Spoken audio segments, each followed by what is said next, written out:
खेड तालुक्यातील पिरलोटे येथील दत्तवाडी, विठ्ठलवाडी आणि गावठाणवाडी येथील नळांना रासायनिक सांडपाण्यामुळे पिवळ्या रंगाचे पाणी येऊ लागल्याने ग्रामस्थांचा संताप अनावर झाला आहे। या दूषित पाण्यामुळे 16 जणांची प्रकृती बिघडली असून त्यांना उपचारासाठी पिरलोटे प्राथमिक आरोग्य केंद्रात दाखल करण्यात आलेलं आहे। या संतापजनक प्रकारानंतर शिवसेनेच्या पदाधिकाऱ्यांनी MIDC कार्यालयावर धडक देत अधिकाऱ्यांना जाब विचारला आहे। हे रासायनिक सांडपाणी एका कंपनीमधून येत असल्याचा आरोप ग्रामस्थांनी केला आहे। संबंधित कंपनीच्या व्यवस्थापनातील अधिकाऱ्यांना घटनास्थळी बोलावून त्यांच्याकडे स्पष्टीकरण मागण्यात आलेलं आहे। सामुदायिक सांडपाणी प्रक्रिया प्रकल्पाकडे जाणारी वाहिनी गेल्या 3 ते 4 महिन्यांपासून तुंबलेली असून याबाबत वारंवार MIDC अधिकाऱ्यांना कळवूनही दुर्लक्ष करण्यात आल्याचे स्पष्टीकरण कंपनीच्या व्यवस्थापनाने दिलेलं आहे। या प्रकरणात प्रशासन कोणती कारवाई करणार याकडे सगळ्यांचे लक्ष लागून राहिलेलं आहे।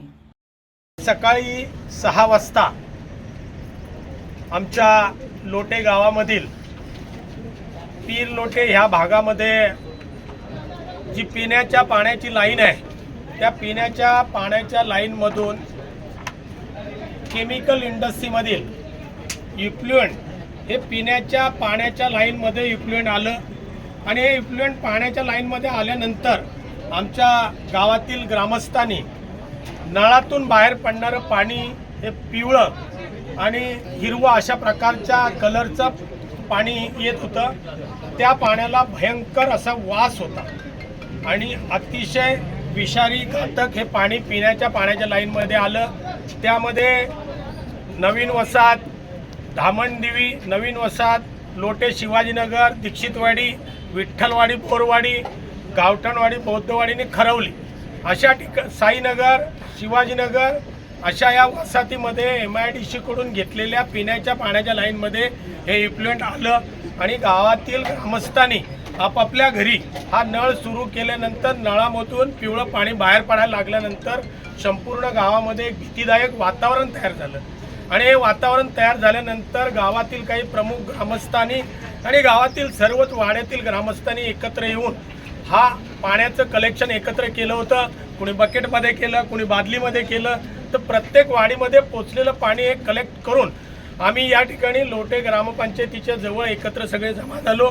त्यानंतर लोटे MIDCचं जे काय युनिट आहे WTP त्या ठिकाणी WTPला आम्ही हजर झाल्यानंतर संबंधित अधिकाऱ्यांना MIDCचे डेप्युटी एक्झिक्युटिव्ह इंजिनियर, त्याचबरोबर MPCBचे अधिकारी आणि MIDCचे अधिकारी, इंडस्ट्रियल असोसिएशनचे अध्यक्ष या सर्वांना एकत्रितपणे करून ही जी काही चर्चा आहे ती आम्ही एकत्र केली।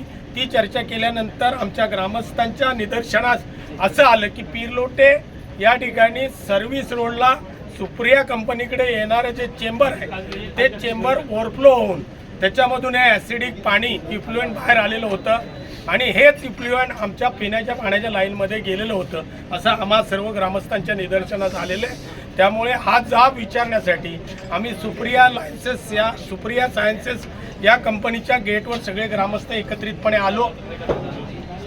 सुप्रिया लाईफ सायन्सेसच्या व्यवस्थापकीय अधिकाऱ्यांना याचा जाब विचारला असता त्यांनी हे पाणी आमच्या कंपनीचं आहे अशी मान्यता त्यांनी त्या ठिकाणी दिली। ही मान्यता MPCB MIDCच्या अधिकाऱ्यांसमोर त्यांनी आमचं पाणी आहे असं कबूल केलेलं आहे। त्यामुळे इथून पुढे आम्ही आता या कंपनीवर त्याचबरोबर आम्ही MPCB आणि MIDC या सर्व यंत्रणेवर गुन्हा दाखल करण्याच्या तयारीमध्ये गाव आम्ही संपूर्ण आहोत। आणि लोक प्यायलेले आहेत सकाळी आणि समजा याच्या पुढे पोटदुखीसारखे आजार निर्माण झालं हॉस्पिटलला कोण असतील याची सर्वस्वी जबाबदारी सुप्रिया केमिकलची असेल।